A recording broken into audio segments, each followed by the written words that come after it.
Welcome to my Ruby Slippers. I'm Lily Strong from the blog Lily Strong, and today we are talking about something that may sound like one topic on the surface, but for many survivors of abuse, misuse, and cruelty, it lands somewhere much deeper.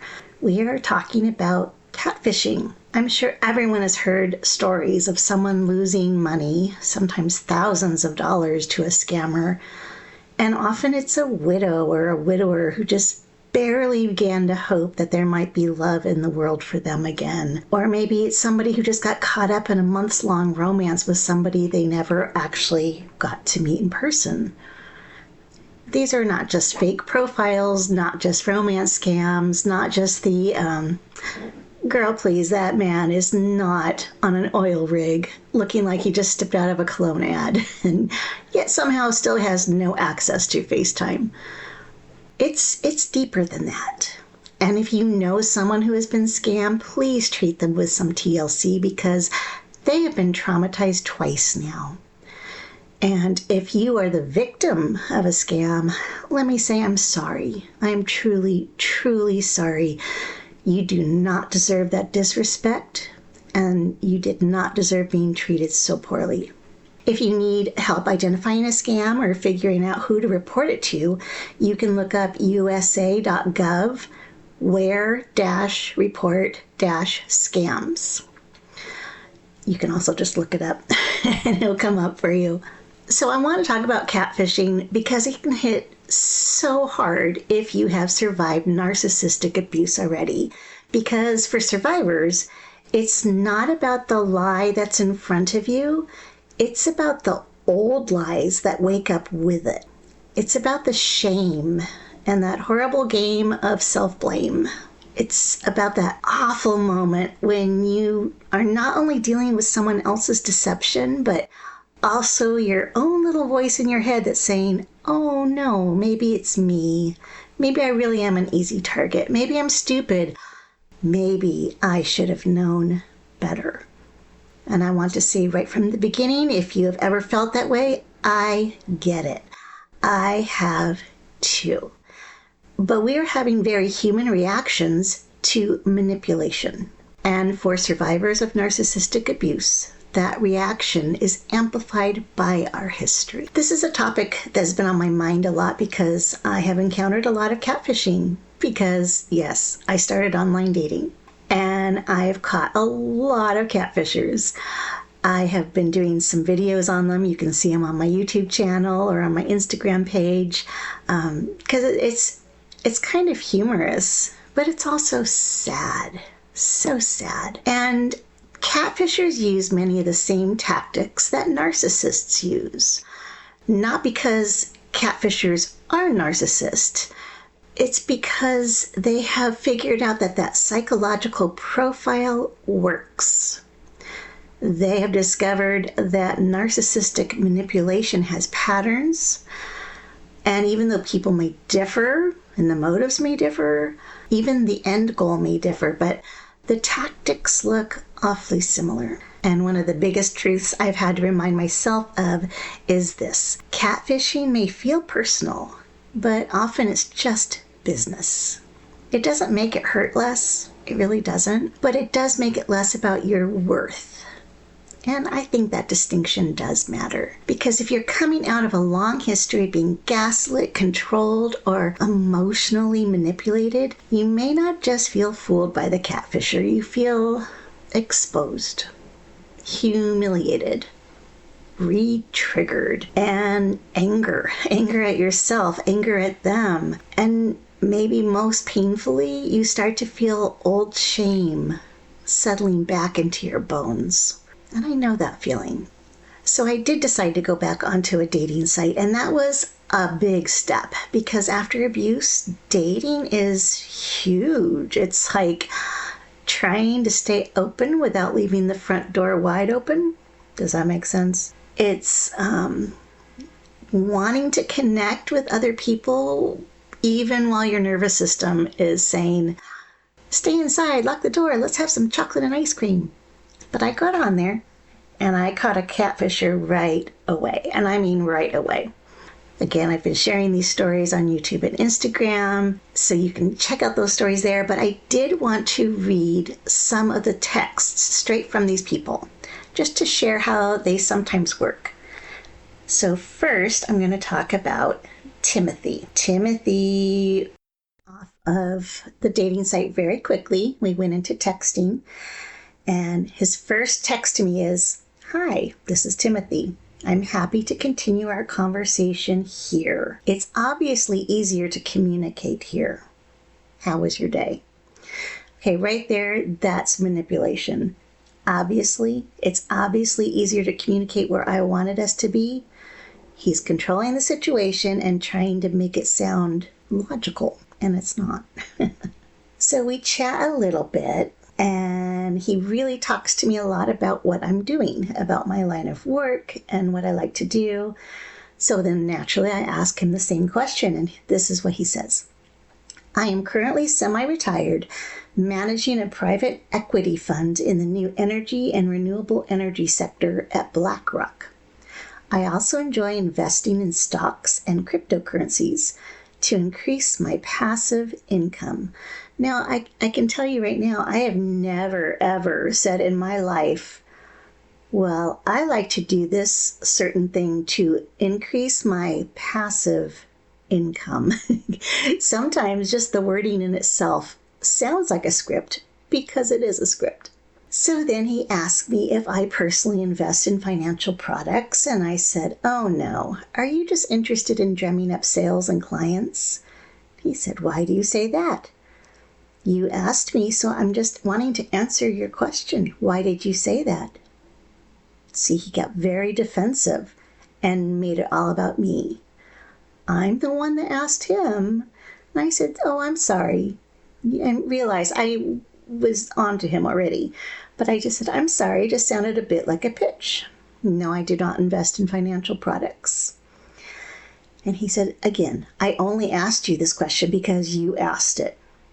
I said, "I understand and totally get it. What is BlackRock?"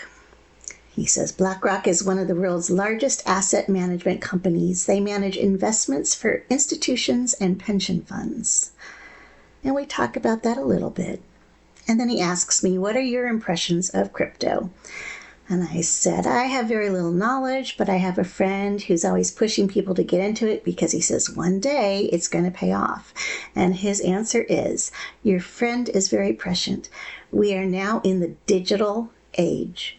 More and more people are paying attention to and participating in cryptocurrencies. Statistics show that over 1/3 of a U.S. population holds some form of cryptocurrency." I don't believe that's true. "Under Trump's leadership, cryptocurrency is gradually becoming an undeniable force in the future development of the United States." And then he sent me a link to an article which I did not click on, so I don't even know what it says. I was like, interesting. And I said, "Well, maybe I'll look into some cryptocurrency." And he says, "After I complete my next transaction, I will share my trading method with you. Currently, cryptocurrency is all the rage, whether for investments or payments. You really need to learn more about this field. After all, we are entering the digital age. If we don't learn, we will be left behind. And as the saying goes, if you don't move forward, you fall behind." Now, I don't know if you caught on, but it sounds like a script. This is not clear communication. This is not how people talk. I wouldn't naturally say twice in the same conversation, "After all, we're entering the digital age." You know, how do I explain it? It's pretentious. Yes, it is pretentious. It is putting you on the defensive. It's saying, "I am super intelligent, and I know you're not as intelligent as I am, so I shall help you. You poor little person." And no, that is not okay.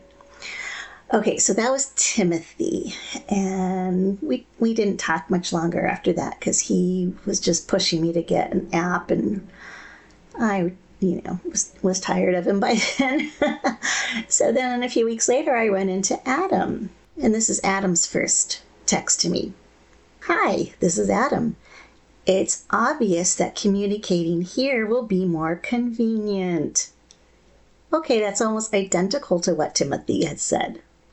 He pushed to get off of the dating app and wanted to be on just texting. Again, he goes right into, what do you do? What do you do for work? What do you do for your hobbies? And when I turned around and asked him the same question, guess what he says? I am currently working at BlackRock managing private equity funds related to energy and renewable energy. I am in a semi-retired state working from home, but I still keep an eye on and participate in the industry.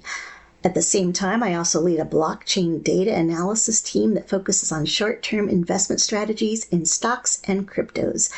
It is both a passion and a way to continue learning and exploring.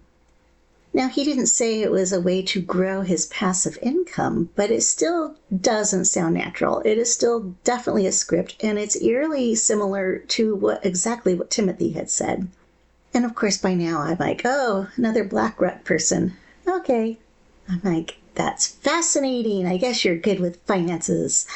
And he said, thank you for the compliment. In fact, there's still a lot to learn in finances, and I have been exploring new investment opportunities. What do you do?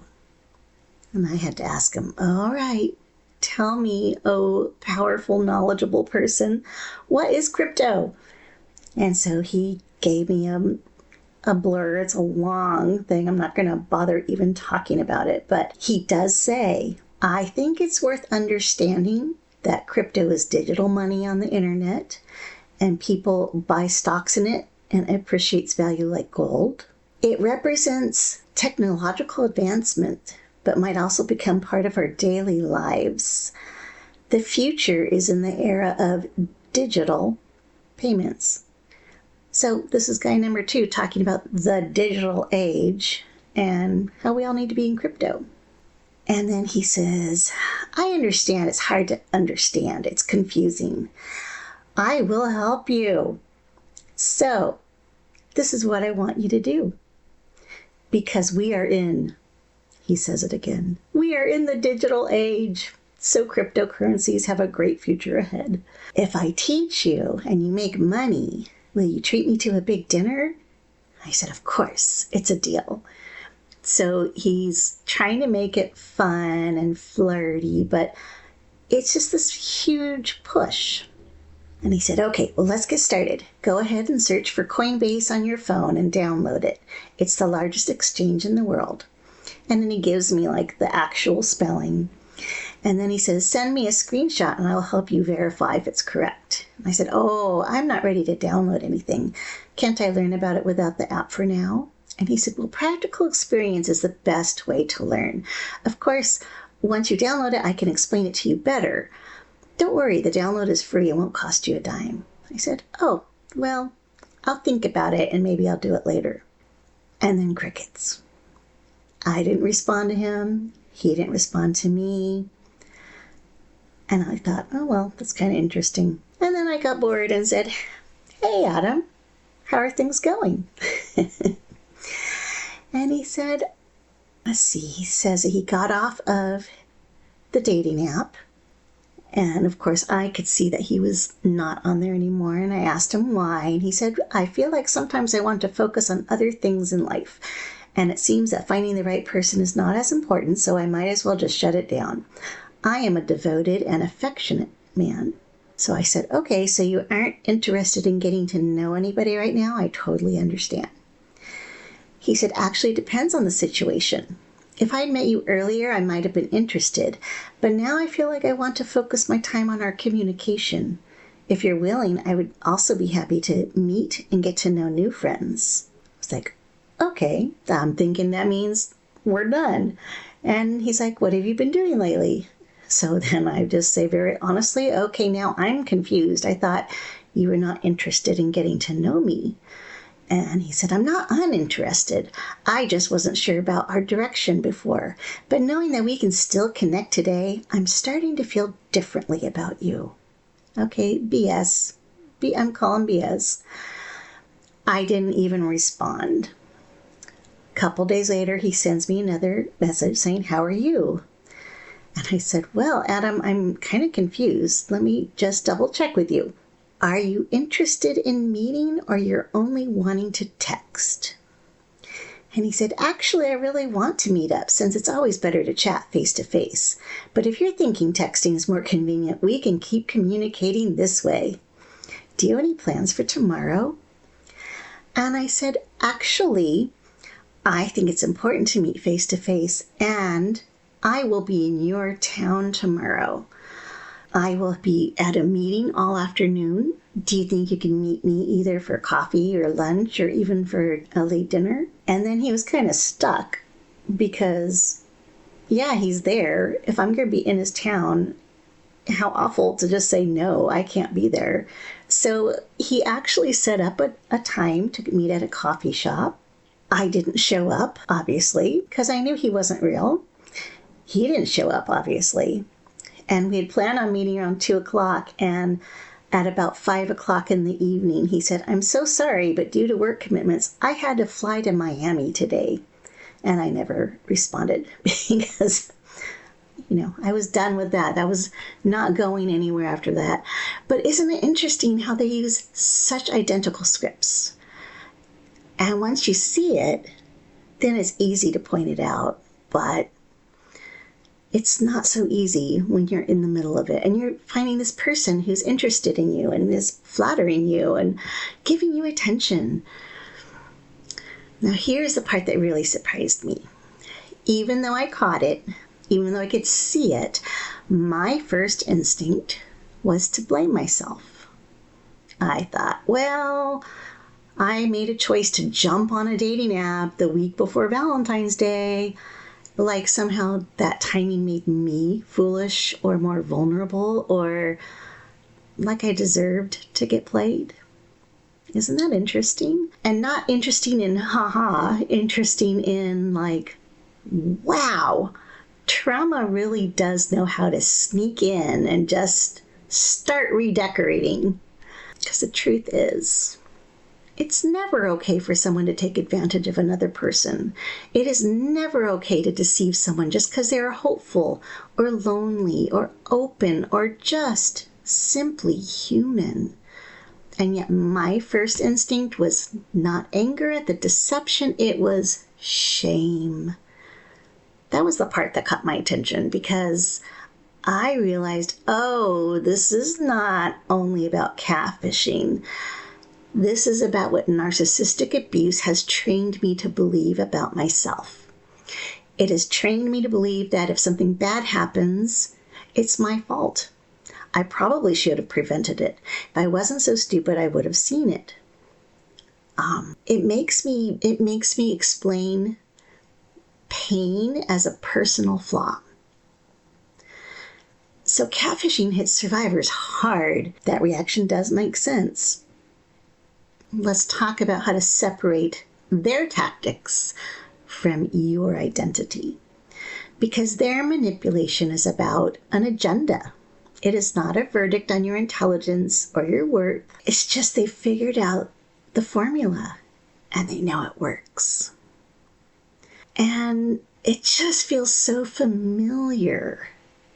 That quick charm and the intensity, the flattery, but then the convenient explanations and the tiny things that don't really add up, and that subtle pressure to ignore your own discomfort.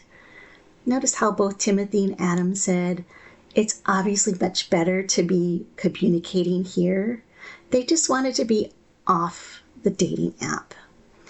And I have to say, I don't have a lot of experience with different apps, but Match.com does an excellent job of trying to catch people and kicking them off and sending you a notification saying, this person, I got one for both Timothy and for Adam saying, this person has been, their account is discontinued because of suspected fraud. So they do a really good job of trying to protect you. And that's why the catfishers want you off the dating app. So it's just this subtle pressure, this pressure to make you feel like you're mean if you just ask a normal question. It's a rhythm. And it's a rhythm that many survivors know because we've spent years in a relationship with someone who distorted reality, denied what they said, rewrote history, acted wounded when confronted, made you feel like just asking basic questions was somehow cruel and mean on your part. It stirs up a pattern your nervous system recognizes. And that familiarity is what makes it so disorienting, because it feels safe and it feels known. You're not choosing deception. Manipulation just speaks a language that you've learned to survive. And these people, they know how to move around that confusion. They answer things so similarly. They try to get you off balance. They try to get you on the defensive. They try to just make you uncomfortable. And yet they also know how to keep the peace and how to keep you hoping just a little longer. Narcissistic abuse has done some real damage to self-trust. One of the cruelest things about gaslighting is that it doesn't just hurt your feelings, it actually interferes with your ability to rely on your own mind. You can become someone who sees something, notices something, feels something, and still immediately argue with yourself about whether you're allowed to believe it. And that is exhausting. And when a catfisher shows up with inconsistencies and, wacky, strange excuses, and that emotional pressure, you just feel that rhythm start up again. And then comes your internal debate. Am I overreacting? Am I being too suspicious? Am I judging too quickly? That inner cross-examination, that's actually painful. It's shame. Shame does not help us. Shame is a negative attribute. The sting of catfishing often includes embarrassment. That's why if you know somebody who has been the victim, please treat them tenderly, because it is embarrassing. This is humiliating, not just because someone lied, because you can start imagining how other people will judge the situation. And you think maybe that they're going to assume you were just desperate, naive, not worthy of finding love again, or too old to be doing this, too trusting. And I want to push back hard on that. Hope is not stupidity. Wanting companionship is not weakness. It is not a character defect. It doesn't mean you're gullible. It means that someone else chose deception, and that is on them. But shame has a way of arriving way before common sense and logic does.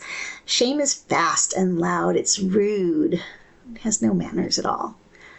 And that's why I think this conversation is so important, because many survivors do not need more warnings. They need relief from the shame. Now, another layer here is that catfishing is often not personal in the way survivors think it is. And I know it sounds strange because it feels incredibly personal, because romance always does. Emotional tension always does. Deception dressed up like tenderness. It feels so personal. But trust me, the catfishers are not sitting around thinking deeply about who you are as a person. They're running a system. They're reading a script, a business model. They're using emotional intimacy as a tool. It is big business. These are people who just cast a wide net and just say the same sweet things to many people, because they know narcissistic manipulation works. They're not studying your soul, they're just working an angle. And I think that truth could be both painful and freeing. Painful because it means the connection was not what it seems, but freeing because it means their behavior is not proof that there's anything wrong with us. I was not selected because I was foolish. I just happened to be caught in the crosshairs. I was visible. I was responsive. I was kind or hopeful or just available. And manipulators exploit these things because they are predators. That's what they do. They're predatory by nature. They don't care about you as a person. This is their job. So we need to stop thinking, why me? Instead, let's shift and think, why do manipulative people use these tactics so often? And the answer is simple, because they work. As awful as it is, gaslighting works. That rushed intimacy and guilt and confusion and making someone feel like they are the problem. It works. But it doesn't mean it's going to work forever or work on everybody or that you will continually fall victim to this. It probably means that you're a kind, empathetic, emotionally intelligent person, and you may actually be more vulnerable to these tactics because you're understanding. You're trying to be fair. You're trying not to judge too quickly.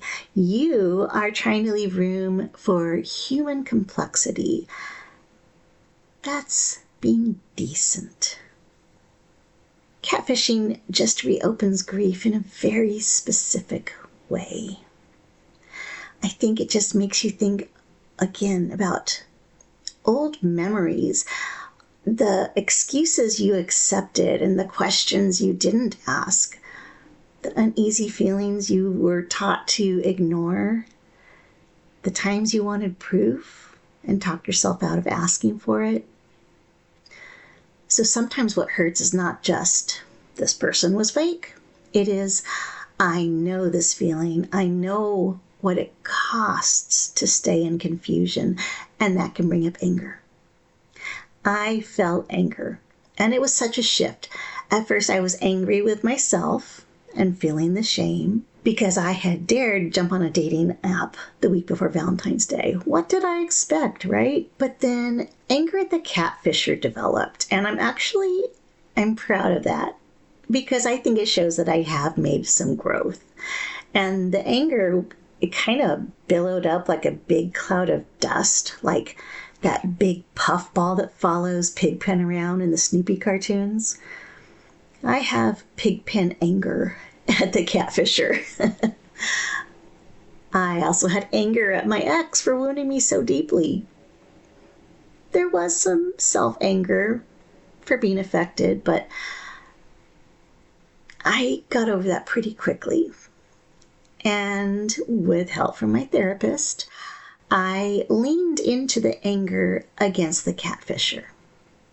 Because anger is not always bad. Sometimes it's clarifying. And I want to say something here again because you need to hear this. Healing does not mean you will never be targeted. It does not mean manipulative people disappear from the earth because you finally did your journal prompts and started doing yoga. That would be lovely, wouldn't it? But healing means you're better at recognizing what is happening. It means you recover faster and you're going to trust yourself sooner. You're going to stop making their behavior into your identity. I think survivors can become really hard on themselves. Healing does not erase humanity. I kind of sometimes wish it would, but it doesn't. It strengthens our discernment. And discernment is just that small voice in your head that's now saying, no. Discernment helps you decide to leave the conversation. Sometimes it's refusing to explain why you need basic proof of someone's existence. Sometimes it's noticing that the story keeps changing and deciding you do not want to be cast in someone else's fiction. And let's talk a minute again about the gaslighting and why that piece matters so much. Because catfishing is psychological pressure. When you question them, they may act hurt. When you ask for clarity, they may imply you are damaged. When you slow down, they make you feel like there's something wrong with you, you're cold. When you notice contradictions, they suggest you're just misunderstanding.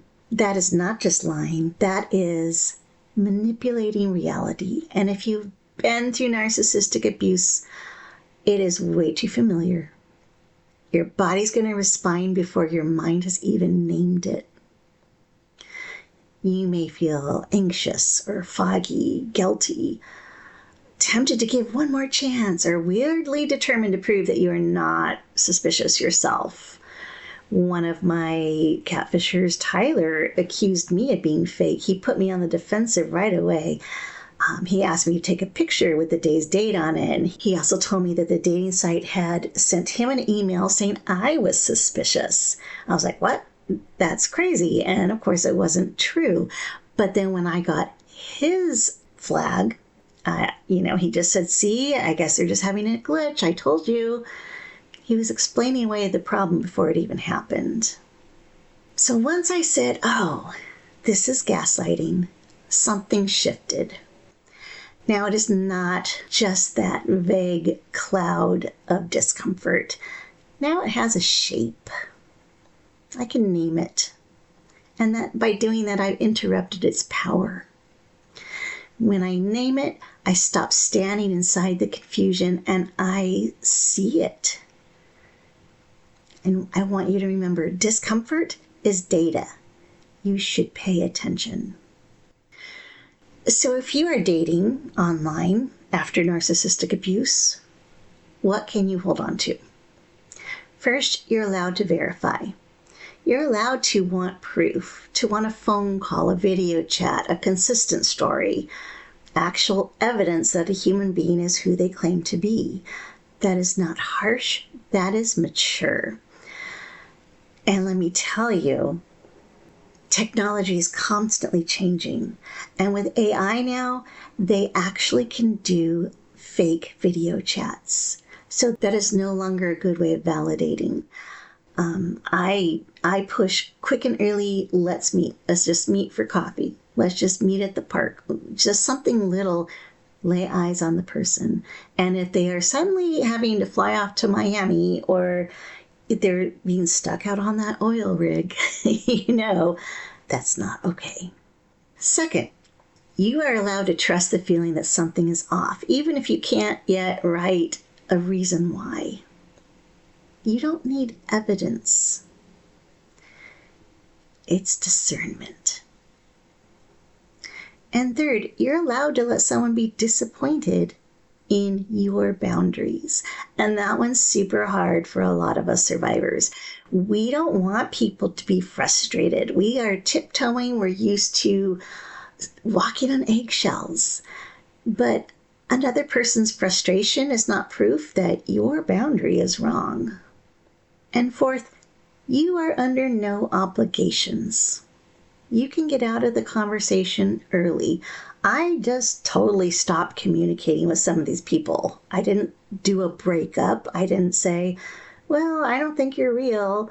I did with some of them, but some of them ghosted them completely. And I have zero feeling of remorse because it's not personal. They're not real. They're not real people. They were not really in a relationship, but they try to make you feel like you are. And then the last thing I want to say is you are allowed to refuse shame. This is like the hardest thing for me. After spending so many years steeped in shame, shame is not wisdom. It doesn't protect us. Shame quiets us. It kind of puts us in a prison. What does protect you is honesty. Being honest with yourself and with safe people and, just what your feelings are interacting with this other person. If you've ever gotten caught up with a catfisher quickly, you might still feel silly. No, we need to stop that. Catching it quickly does not erase the emotional impact. Sometimes it almost makes it weirder because your mind says, I saw it, but my emotions still got hurt. That's normal. Remember, manipulative people are doing this on purpose. They practice, they perform, they adapt, they exploit your empathy. The shame belongs to the deceiver, not on us. We just thought we were meeting another human in good faith. So if this topic is brought up a lot for you, maybe the question is not, why did this happen to me? Maybe the question is, what old wound did this open? Was it the wound of self-doubt or feeling stupid, wanting love and feeling punished for it? The wound of having your reality challenged? Mine is always the feeling like I should have known better. Don't pretend it didn't hurt. Then meet that knowledge with truth instead of shame. For me, one of the truths I keep coming back to is being target is not the same thing as being weak. That's important to me. And interacting with catfishers in a safe, guarded manner actually was empowering to me because I was learning their tactics. I was seeing their scripts. And I feel like I learned a lot. But their behavior is not a story about my inadequacy. They don't get that power. None of the manipulative people who drift into your lane get that power. Before I close, I want to leave you with one more thought. A catfisher's lie is not a mirror. It does not reflect your worth. It's just revealing their strategy. That is all. And once you know that, you can stop carrying around their behavior as if it says something sacred or permanent about you, because it does not. It says everything about them. And maybe today, this is the ruby slipper reminder. Not every false path is your fault for walking onto. Sometimes the road looked real because someone worked very hard to paint it that way. Even Dorothy and her friends stepped off the path onto the poppies thinking it was safe. Sometimes we step off. It's okay. We're still allowed to retake the reins of our journey. We are still allowed to go home to our own reality. Thank you for being here with me today. Catch the latest article on my blog, lillystrong.com. That's Lily with 3 L's, LILLYSTRONG. Next week, I'm going to talk some more about gaslighting, and this time, gaslighting and the connection it has with depression, because most survivors also fight depression, and there is a connection between the two. So until next time, keep telling yourself the truth, keep trusting what feels off, and keep walking your way home.